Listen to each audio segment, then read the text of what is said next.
तो केंद्र में तीसरी बार मोदी सरकार बनाने के लिए आज एनडीए संसदीय दल की बैठक होगी और इस बैठक में प्रधानमंत्री नरेंद्र मोदी को औपचारिक रूप से एनडीए संसदीय दल का नेता चुन लिया जाएगा।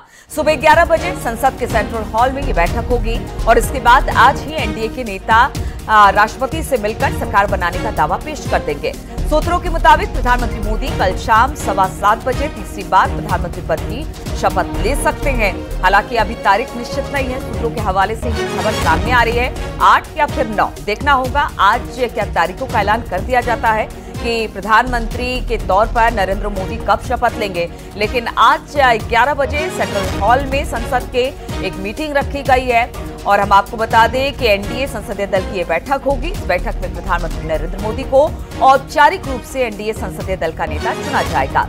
सुबह 11 बजे संसद के सेंट्रल हॉल में बैठक रखी गई है और इसके तुरंत बाद आज ही एनडीए के नेता राष्ट्रपति से मिलकर सरकार बनाने का दावा पेश करेंगे।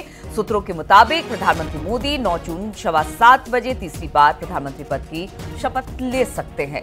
तो ये खबर आज की है और हम आपको बता दें कि आज पूरे दिन इसी तरह से बैठकों का दौर चलता रहेगा।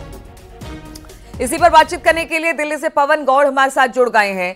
पवन, बैठकों का दौर अब से कुछ देर बाद शुरू हो जाएगा और बैठकों में शामिल होने के लिए तमाम जो बीजेपी शासित राज्य है उनके मुख्यमंत्री भी पहुंच गए हैं, बाकी सभी दल वहां पर पहुंच गए हैं। क्या लोगों के पहुंचने का सिलसिला शुरू हो गया है संसद के सेंट्रल हॉल में या फिर अभी भी वहां पर नहीं पहुंचे हैं, क्योंकि अभी थोड़ा इंतजार करना पड़ेगा। 11 बजे का वक्त रखा गया है।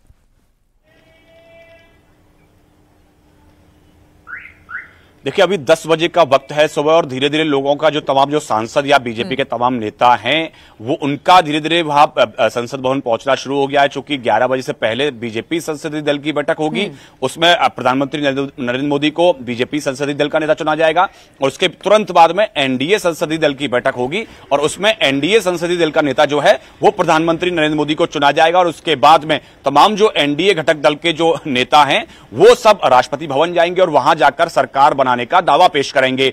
इस बैठक की अगर बात करें एनडीए वाली की, तो उसमें एनडीए सांसदों के साथ साथ तमाम बीजेपी शासित राज्यों के मुख्यमंत्री और उप मुख्यमंत्री भी उस बैठक में रहेंगे और उसमें सर्वसम्मति से प्रधानमंत्री नरेंद्र मोदी को एनडीए संसदीय दल का नेता चुना जाएगा और उसके बाद में सरकार बनाने का दावा पेश किया जाएगा। पिछले जिस दिन से परिणाम आए हैं, लगातार बीजेपी में बैठकों का दौर जारी है। आपने देखा कि जिस दिन परिणाम आ रहे थे उस दिन से ही लगातार जो है बीजेपी के बड़े नेता, चाहे गृहमंत्री अमित शाह हो या बीजेपी अध्यक्ष जेपी नड्डा हो, तमाम एनडीए सहयोगी के साथ लगातार बातचीत कर रहे थे। फिर 5 जून को जो है वो एनडीए घटक दलों की बैठक बुलाई जाती है प्रधानमंत्री के द्वारा। प्रधानमंत्री आवास पर बैठक हुई। उस बैठक में तमाम जो एनडीए के सहयोगी थे उन्होंने सर्वसम्मति से अपना नेता प्रधानमंत्री नरेंद्र मोदी को चुना। एक प्रस्ताव पारित किया गया इसको लेकर। उसके बाद में जो है एनडीए संसदीय दल की बैठक आज बुलाई गई है। उसमें सभी सांसद मिलकर प्रधानमंत्री को अपना नेता चुनेंगे। उस पर समूह में विचार होता है। तो जो कैबिनेट बन रही है उसमें भी जो अलायंस पार्टनर है वो डिमांड कर रहे हैं कि हमें इस तरह का बर्थ चाहिए सर, तो किस तरीके से बनते हुए देख रहे हैं आप कैबिनेट को? अच्छा बनेगा और सभी लोग हैं, सबका अधिकार बनता है कहने का, सबको लोगों ने वोट दिया है और सबको लेके चलते भी। आप पिछली कैबिनेट में भी सबको जगह दिया था जो लोग उनके साथ थे। उत्तर प्रदेश में हम लोग हैं, उत्तर प्रदेश में हम लोगों को कैबिनेट में जगह तो है और कहना तो सभी लोग कहेंगे लेकिन जो होना होगा उचित होगा। क्या लेकिन बीजेपी डिफेंस, होम जैसी इंपॉर्टेंट मिनिस्ट्रीज किसी और अलायंस पार्टनर को दे सकती है? ये वो उनका विषय है। बड़े नेता हैं मोदी और अमित शाह, नड्डा साहब बड़ी पार्टी है, वो कैसा है वो उनके ऊपर जाता है। मांगने के लिए तो कोई कुछ भी कह सकता है लेकिन राजनीति में बड़ी गोपनीयता होती है।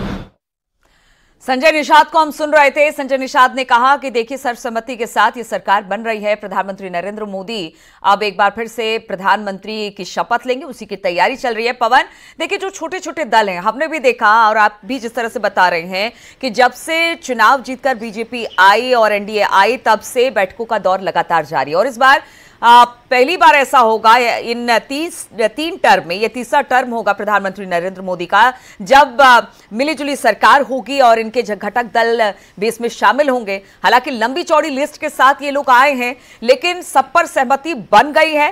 जो अपने अपने पोर्टफोलियो की हमें ये चाहिए, इन सब पर सहमति बन गई है क्योंकि प्रधानमंत्री चलिए अपने पद की शपथ तो ले लेंगे लेकिन कहीं ना कहीं जो घटक दल हैं उनकी डिमांड भी बहुत अच्छी खासी है।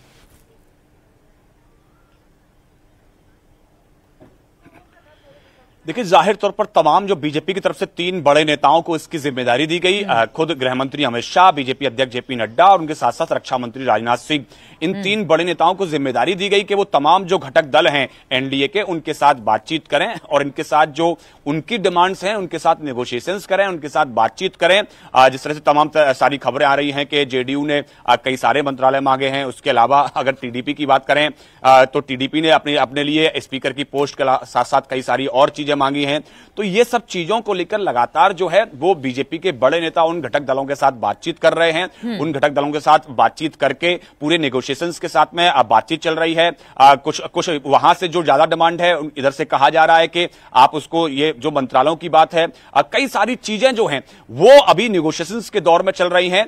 हालांकि शपथ ग्रहण समारोह की तैयारियां जो हैं वो अलग से हैं, लेकिन एक बात जरूर है, बिल्कुल, तो फर्स्ट प्रायोरिटी अभी इसी बात की है कि प्रधानमंत्री जल्द से जल्द शपथ ले और इसके लिए आज बैठकों का दौर लगातार चलता रहेगा। तमाम अपडेट्स पवन हम आपसे लेते रहेंगे। फिलहाल बहुत बहुत शुक्रिया आपका हमारे साथ जुड़ने के लिए।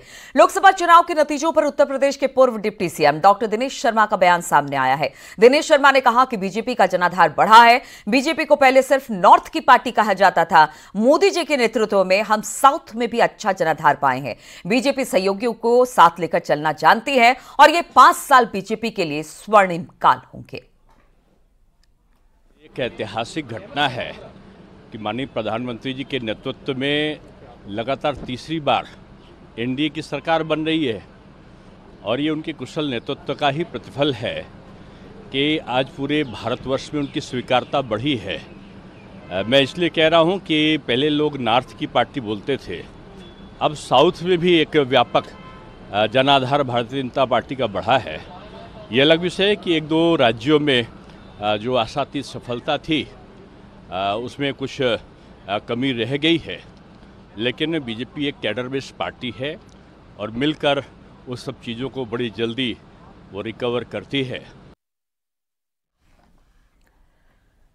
और मोदी मंत्रिपरिषद में शामिल हो सकते हैं उत्तर प्रदेश के कई चेहरे। राजनाथ सिंह का फिर से मंत्री बनना तय माना जा रहा है। वहीं पर आरएलडी अध्यक्ष जयंत चौधरी भी मंत्री बन सकते हैं।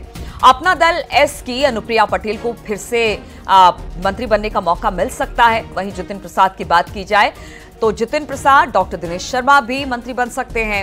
हरदोई के सांसद जयप्रकाश रावत का भी नाम इस वक्त चर्चा में है।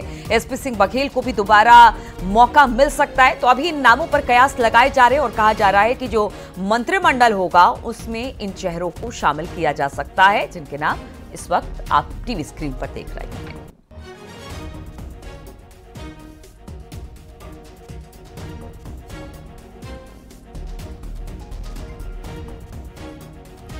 तो जितिन प्रसाद, दिनेश शर्मा, राजनाथ सिंह, जयप्रकाश रावत, इसके अलावा जयंत चौधरी, इसके अलावा बात की जाए तो मोती मंत्रण में यूपी के संभावित चेहरे हैं जो शामिल किए जा सकते हैं।